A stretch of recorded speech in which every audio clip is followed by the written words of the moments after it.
মমতা দি, তোমাকে একটা কথা বলি, হয়তো তুমি কোনো সৎ উদ্দেশ্য নিয়েই এসেছিলে রাজনীতিতে, সবাইকে ভালো রাখবে বলে, কিন্তু বিশ্বাস করো, কারোর কেরিয়ার নষ্ট করার পিছনে না কোনো কারণ থাকে, আর তোমার কেরিয়ারটা নষ্ট করার পিছনে শুধুমাত্র তোমার চেলাবেলাগুলোই আছে। ঠিক আছে, তুমি কোটি টাকার গাড়িতে চেপে, কোটি কোটি টাকা হাতিয়ে, কোটি কোটি টাকার সম্পত্তি নিয়ে, মানে এইসব কোথায় পাওয়া গেছে? তোমার চেলাবেলার ঘরের ভিতরেই পাওয়া গেছে। ঠিক আছে, এখন আমি বলি যে তুমি এই মানে বেকার যুবকদের চপমুড়ি বিক্রি করতে বলছো, একটাবার ভেবে দেখেছো তুমি নাকি এপাশ ওপাশ শিক্ষিত, তুমি খুব শিক্ষিত, তা তোমার মুখ দিয়ে কি করে মানে বেকারদের চপমুড়ি ভাজার পরামর্শ তুমি দাও?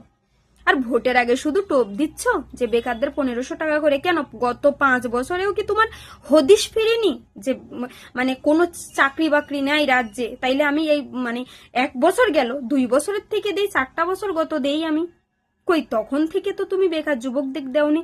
এই ভোটের আগে আগে তোমার মনে হয়েছে যে বেকার যুবক যুবতীদের টাকা দিয়ে তুমি কিনে নিচ্ছ? কিন্তু বিশ্বাস করো, এটা হয় না কখনো। ঠিক আছে, তোমার লাইফটা তোমাকে নষ্ট করার জন্য যেমন তোমার চেলাবেলা জড়িত, আর আমাদের নষ্ট করার জন্য শুধুমাত্র তুমি দায়ী। ঠিক আছে, তাই আর জিতার আশাটা টোটালি আর করো না। তুমি যা ক্ষতি করার রাজ্যের অলরেডি করে দিয়েছো, যা ক্ষতি করার করে দিয়েছো।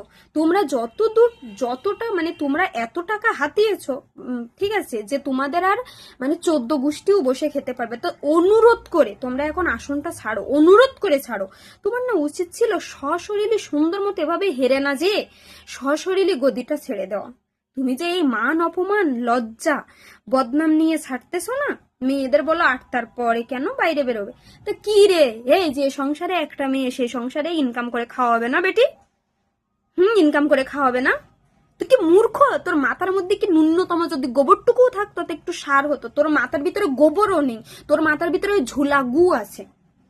ঠিক আছে, ওই ঝুলা গু বিধায় হচ্ছে ব্রেনে কিছু আসে না, কোথায় কোন কথা বলতে হবে না হবে এইসব আসে না ব্রেনে। মানে আমার না মানে কি করে মানুষ এতটা বলদ হতে পারে? কি করে মানুষ মানে বেকারদের এই এই রাজ্যে বেকারের সংখ্যা মনে হয় 3/1 সেখানে তুমি বেকারদের এভাবে খেপিয়ে দিয়েছো। বেকারদের চপমুড়ি 1500 টাকা করে কিসের? তোমার বাপের ঘরের টাকা দিচ্ছ যে আমি 1500 টাকা করে দিয়েছি? কিসের টাকা দিচ্ছ তুমি? যার পোঁদেরটা টাকা কাটতেছো তার পোঁদে আবার দিচ্ছ। তাই ওই যার ট্যাক্সের টাকা সে পাচ্ছে, তুমি প্রত্যেকের মাথার থেকে ট্যাক্স নিচ্ছ, প্রত্যেকের মাথার থেকে ট্যাক্স নিচ্ছ। তুমি 2 বছর 5 বছরের বাচ্চা কাচ্চার থেকে শুরু করে বুড়ো হাবড়া পর্যন্ত তুমি ট্যাক্স নিচ্ছ, তাইলে যার টাকা সে পাচ্ছে। ঠিক আছে, তাই এসব নিয়ে এত গর্ব করতে এসো না। আর যদি তুমি আবার বলছো যে ইসের জন্য কি যে ভোট দিতে গেলে বাটন টিপার আগে মনে রাখবেন মা বোনেরা 1500 টাকা, কেন রে ভাই? টাকার জন্য যদি তোকে ভোট দেবো তা তোকে দেবো কেন? বিজেপিকে দেবো? বিজেপি 3000 টাকা দিচ্ছে, চোখ যদি দেখতে হয় বড় কিছু স্বপ্ন দেখবো, ছোট ছোট এরকম চুনোপুটি স্বপ্ন দেখবো কেন রে? যদি ভোট দিতেই হয় তাহলে 3000 টাকার, যদি 1500 টাকার জন্য আমার বাটন তোমারটা টিপতে হয় তা আমি 3000 টাকার বাটনটা চিপবো, 1500 টাকার বাটন কেন চিপবো? অযৌক্তিক মানে মানুষকে যে হারে তুমি ভয় দেখাচ্ছ, বিশ্বাস করো তোমার এইসবে ভয় মানুষ আর পাচ্ছে না। মানে তুমি অলরেডি জেনে গেছো যে তোমার আর অস্তিত্ব নেই। কত দিন মানুষ তোমার কাছে ঠকবে বলো?